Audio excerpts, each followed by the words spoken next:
Hello guys welcome to my new blog. आज पढ़ा आम बाइबल गीत संगीत 13 पर्व 1 ठारू 6 पर्यंत पाठ करवा।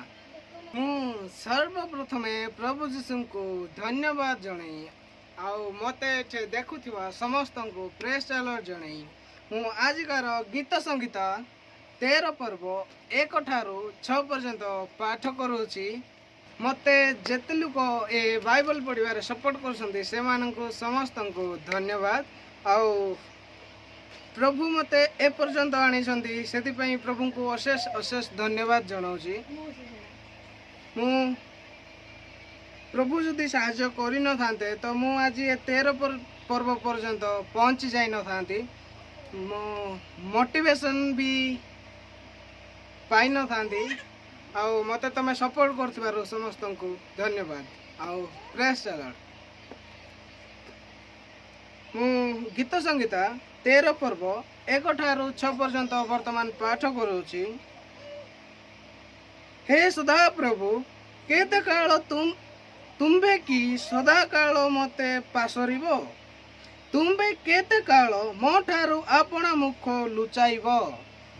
मु दिन जाक निज अंतकरण रे दुखित होई केते काल मने मने परामर्श करिबी। केते काल मो शत्रु मो उपरे उच्चीकृत हेब। हे सदा प्रभु मो परमेश्वर विवेचना कर ओ मते उत्तर दियो। मोहर चक्षु सतेज कर नहिले मु मृत्यु निद्रागत हेबी। के जाने मो शत्रु कहब मु ताहाकु जय करिअछि। आउ मु गुंचा गले मोहर विपक्ष गण उल्लास करिवे। मात्र मु तुंब दयारे भरोसा रखिअछि।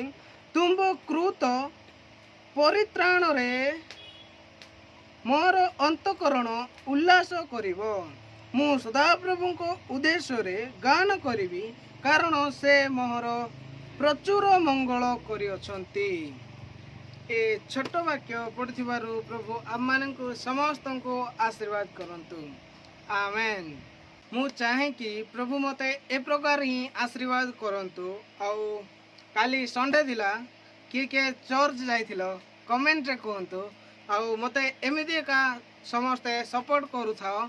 आउ जो माने कि प्रभु को जानी नांती से माने भी जदि मते सब्सक्राइब करिसंती तो मु से माने को एहा कहबा पई चाहे कि जेते जण मते सपोर्ट करुसंती मु से मानक निमंते प्रभु को निकट रे प्रार्थना करे कि से माने सदा सर्वदा खुशी रे रहंतु। आउ मते ए भलिया ही सपोर्ट करू थांतु। एतिकी कही मु रहिली। देखा हवा काली की से पर्यंत बाय।